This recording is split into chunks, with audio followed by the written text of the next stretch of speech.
맥추절의 성경적 교훈. 우리가 하나님 앞에 이왕 드리는 예배 중심을 다해서 드렸으면 좋겠어요. 좀 우리가 마음과 뜻을 다해서, 우리 아이들도 중심을 다해서. 자, 맥추절. 여러분들 맥추절 하면 참 발음 자체도 여러분들이 어렵고 또 우리 아이들에겐 생소한 것 같지만 쉽게 해서 보리맥, 이제 추수할 추해가지고 그냥 보리를 추수한다, 그런 의미를 갖고 있어요. 이 맥추절은 하나님이 이스라엘 백성에게 명하신 3대 절기 중에 하나입니다. 3대 절기는 신명기 16장 16절에 1년에 3차례 무교절과 칠칠절과 초막절을 지키게 되어 있는데요. 신명기 16장 16절입니다. 같이 읽습니다. 시작. 너희 중 모든 남녀들 1년 3차 곧 무교절과 칠칠절과 초막절에 내 하나님 여호와의 택하신 곳에서 여호와께 보이되 공수로 여호와께 보이지 말고, 이렇게 16절에 세 절기를 얘기합니다. 그러면 목사님 남자만 모이라고 했는데요. 그 당시에 이제 사람을 계수할 때 남자만 계수했어요. 뭐 남녀에 대해서 어떤 그런 불평등이 아니라 성경적 계수는 그렇습니다. 그러니까 여기서는 모든 남자라면은 남자를 중심으로 해서 가정, 모든 사람을 말하고 있습니다. 6월절은 여러분들 잘 아시다시피 이스라엘 백성들이 애굽에서 종되었을 때 하나님이 저들의 참 안타까움, 저들이 너무 힘들어요 하는 그 고통, 애통, 그거를 보고 듣고 주님이 내려와셔서 저들을 인도했어요. 그리고 이제 재앙을 만나며 이제 바로에게 이제 이스라엘 백성들을 출애굽을 권했는데 듣질 않는 거예요. 들었다가 또 다시 번복했다. 마지막 10번째 재앙이 뭐죠? 장자의 죽음 재앙이에요. 그때 하나님이 이스라엘 백성들에게 너희는 어린 양을 잡아서 그 피를 문설주에 발라라. 그리고 그 문설주에 바른 그곳은 죽음의 천사가 이제 넘어간다. 6월. 그래서 넘어간다. 죽음의 사자가 넘어간다. 그래서 6월절. 무교절이라고, 성경에는 무교절이라고 기록되어 있죠. 왜 그러냐면 이 무교병이라고 누룩 없는, 지난주에 마지막 시대에 누룩을 조심하라 그랬잖아요. 그게 뭐냐면 아무것도 넣지 않는 그 빵을 먹으면서 그거를 6일간 그 떡을 먹으면서 주님이 우리를 이렇게 구원하셨지, 이것을 기념하면서 7일에는 아무 노동도 하지 않고 하나님 앞에 감사하면서 지낸 절기입니다. 우리가 사실 6월절을 교회에서 지키지는 않아요. 그러나 항상 내 마음에 지키는 절기죠. 두 번째 맥추절이죠. 이거는 칠칠절이라고 하고 오순절이라고 합니다.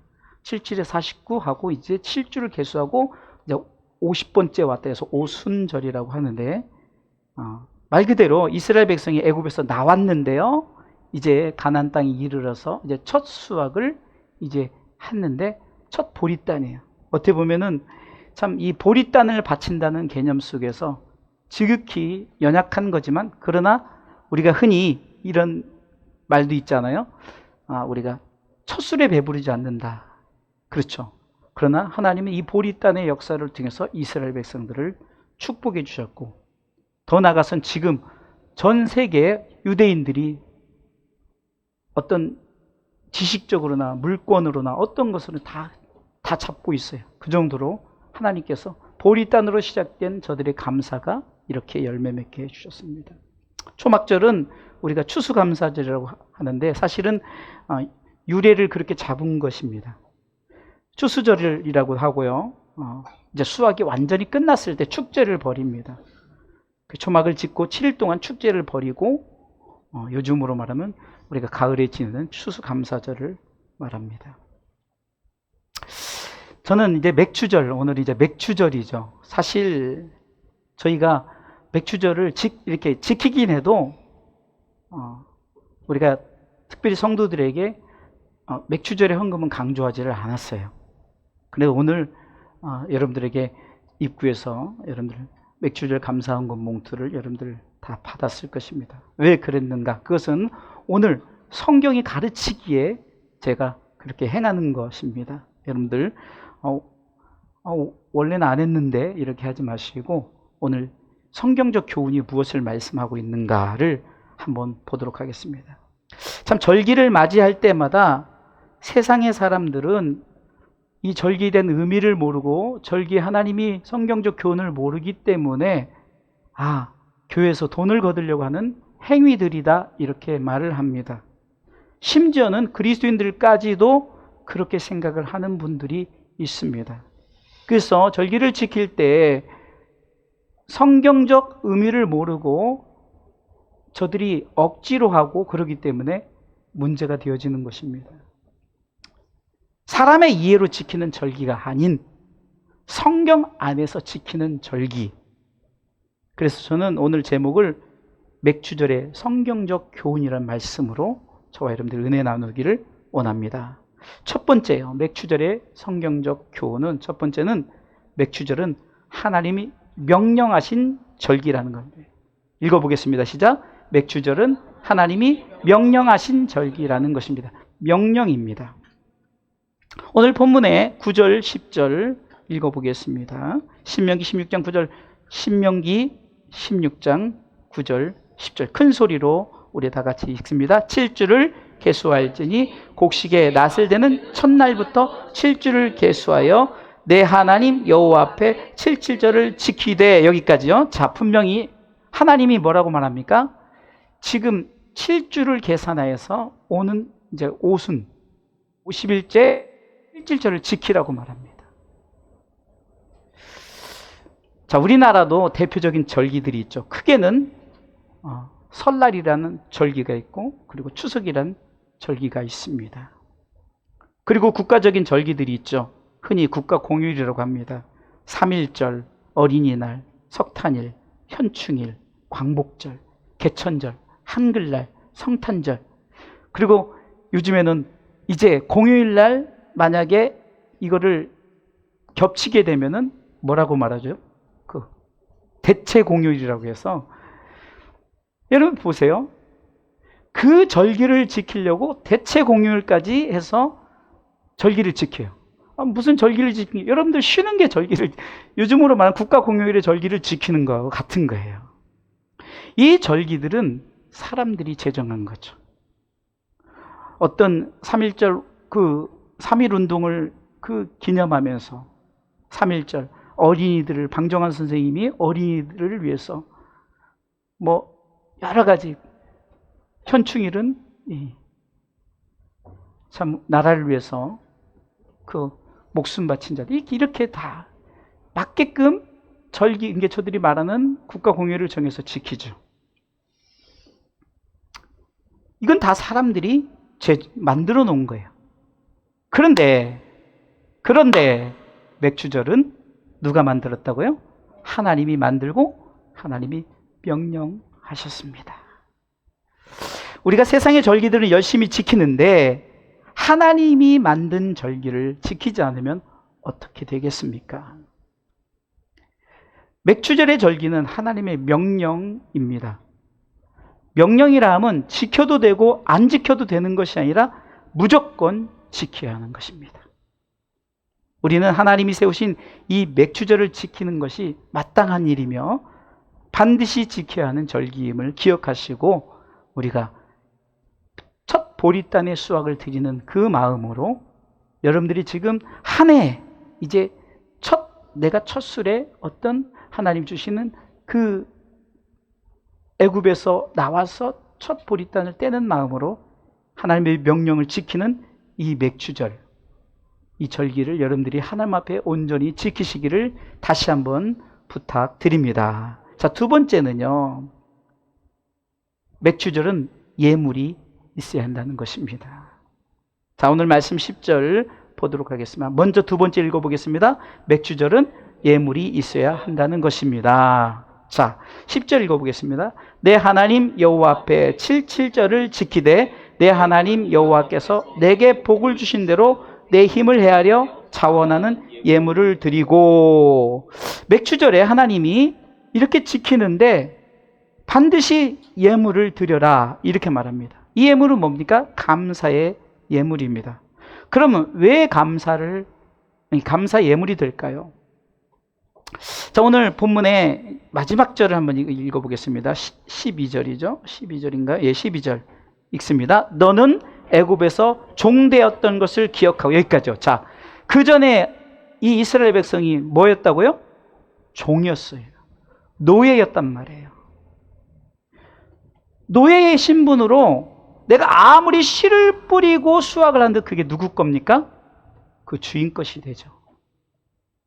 노예에서 하나님께서 출애굽시켜서 하나님께서 가나안 땅에 들이시고 저들을 통해서 이제는 직접 저들이 이제 씨를 뿌리고 열매 맺고 가장 작은 보리단의 이 추수, 어떻게 보면은 연약한 거예요.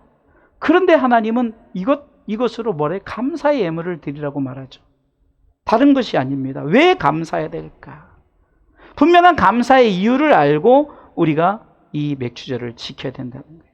그리고 예물을 드려야 된다는 거예요. 참, 보리단이 얼마나 큰 수확이겠습니까? 그러나 하나님은 이 보리단의 수확 가운데 예물을 드리길 원해요. 크고 작음의 문제가 아닙니다. 하나님은 우리의 중심을 받으십니다.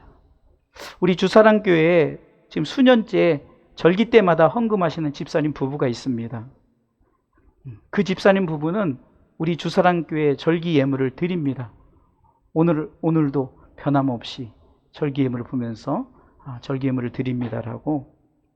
참, 우리 교회 안에 그 방에 있지만 그 내색하지 않고 개인적으로 절기 예물을 보냈습니다라고 항상 저에게 이렇게 인사가 옵니다. 왜 그럴까요? 하나님 앞에 우리 주사랑교회가 아름답게 세워지기를 원하는 마음일 것입니다.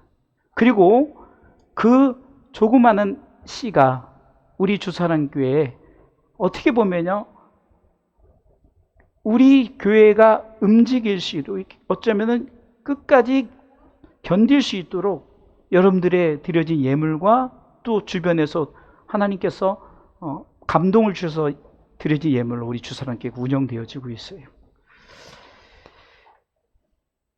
오히려 저희 교회는 작년까지 맥추절 감사헌금 봉투를 돌리지 않았습니다. 하지만 올해부터 제가 다시 드리도록 이렇게 한 것은 하나님의 명령이기 때문입니다. 그리고 하나님 앞에 공수로 보이지 않고 최선을 다해 드려야 하기 때문입니다. 자, 그러면 오늘 본문을 통해서 그러면은 예물을 드리는데 예물을 드리는 자세를 우리가 오늘 본문을 통해서 알 수 있습니다. 오늘 본문은 이렇게 말씀하고 있습니다. 10절 말씀의 중반부부터 여호와께서 내게 복을 주신 대로 내 힘을 헤아려 자원하는 예물을 드리고, 자, 세 가지의 자세가 나오죠. 뭡니다? 우리가 복을 반대로 얘기하면 복을 주신 대로니까 우리가 복을 받은 대로예요. 하나님이 복을 주신 대로, 내가 복 받은 대로입니다. 두 번째는 힘을 다하여야 합니다. 세 번째는 자원하는 예물이 되어야 된다는 거예요. 참, 이 부분에서 보면 참 하나님은 어떤 각자의 다 정한, 잘 살건 못 살건 뭐 5만 원씩 드려라 10만 원씩 드려라 그것이 아니에요. 각각 복을 받은 대로 너의 힘을 다하여 자원하는 예물을 드리라는 거죠. 이렇게 우리가 하나님의 이 원리 앞에 우리가 예물을 드려야 된다는 거예요. 내게 복을 주신 대로예요. 큰 복을 받았으면 큰 것을 드려야겠죠. 가난한 사람, 이따 이제 나오지만, 대상자가 나오지만, 가난한 사람들에게 밀가루를 드릴 수 있어요. 어떤 모습이든 공수로 보이지 말라는 것은 하나님 너에게 주신 작은 복이라도 있지 않니? 그것에 대해서 보리단의 한 부분이라도 드리라는 거죠. 그리고 힘을 다하라는 것은 내가 이 예물 속에 중심을 갖고 내가 온전한 마음을 가지고 드리라는 거죠. 뭐 자원하라는 것은 억지로 드리라는 것이 아닙니다.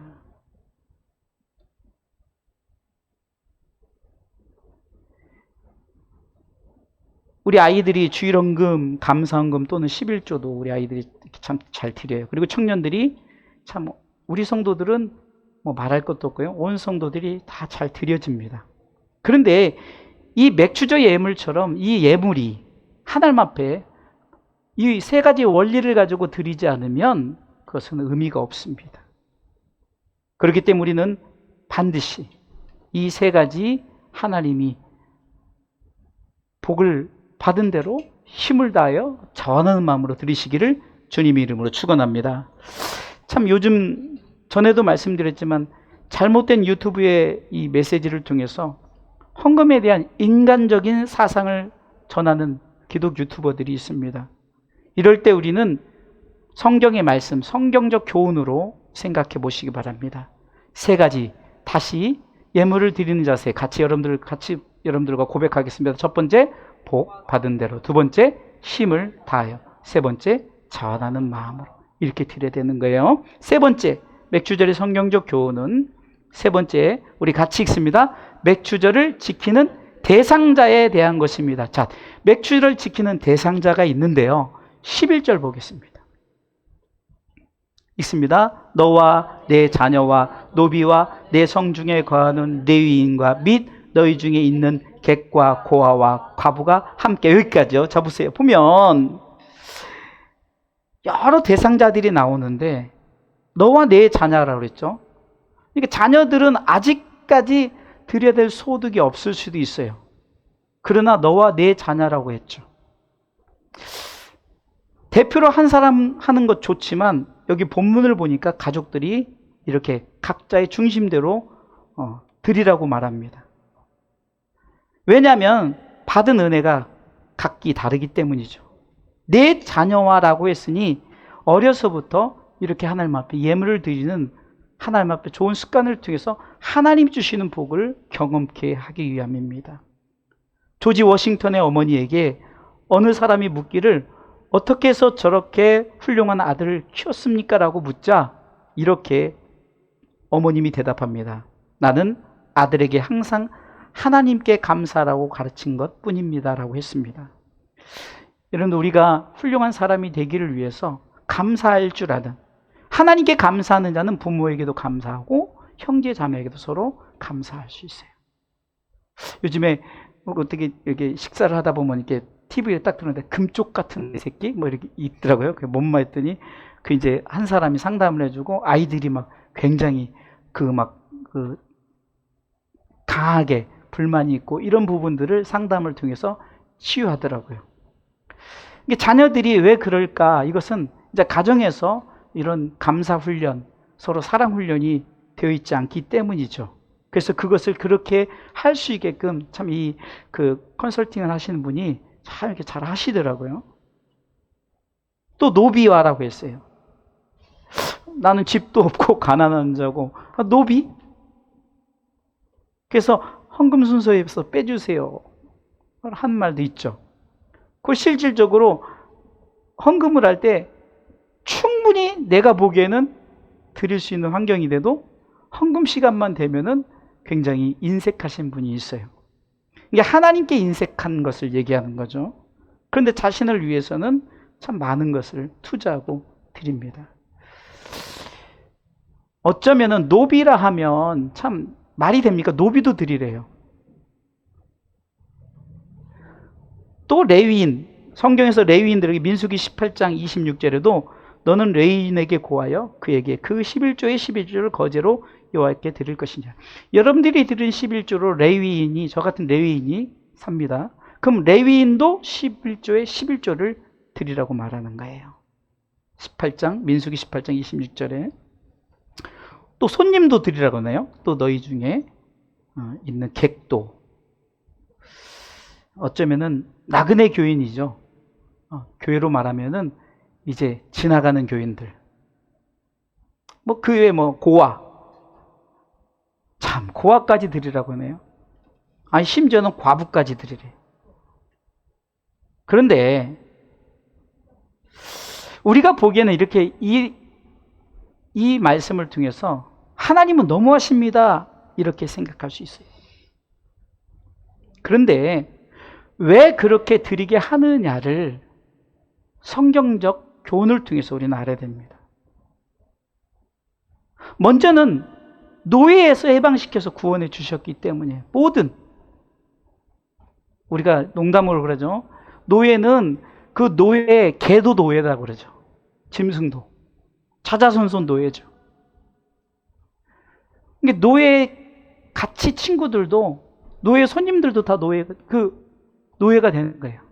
민족 자체가 노예였으니까. 마치 우리 대한민국이 일본에게 참 얼마나 이름까지 창씨까지 개명하면서 참 수욕을 당하지 않았습니까? 내 마음대로 할 수 있는 게 아니에요, 노예는. 그러니까 왜 이렇게 모든 대상자들을 한마디로 예수 그리스도를 믿는 하나님의 은혜를 받은 자, 구원에 하나님께서 저들을 통해서 구원을 허락하신 자들, 이 구원, 난 크리스천들에게는 뭐 해당되지 않아요. 그러나 성도들에게는 모든 자들에게 드리라 이렇게 말씀하셨던 거예요. 그러면서 자 16장 11절 다시 한번 읽어보겠습니다. 같이 읽습니다. 너와 내 자녀와 노비와 내 성중에 거하는 레위인과 및 너희 중에 있는 객과 고아와 가부가 함께 내 하나님 여호와께서 그 이름을 두시려고 택하신 곳에서 내 하나님 여호와 앞에서 즐거워할지니라. 자, 예물을 드리면서 축제를 즐기라는 거예요. 축제. 이 보리단의 수확을 통해서 그것을 드림으로써 하나님 앞에 즐거워하는 축제를 가지라는 거죠. 하나님이 택하신 곳에서예요.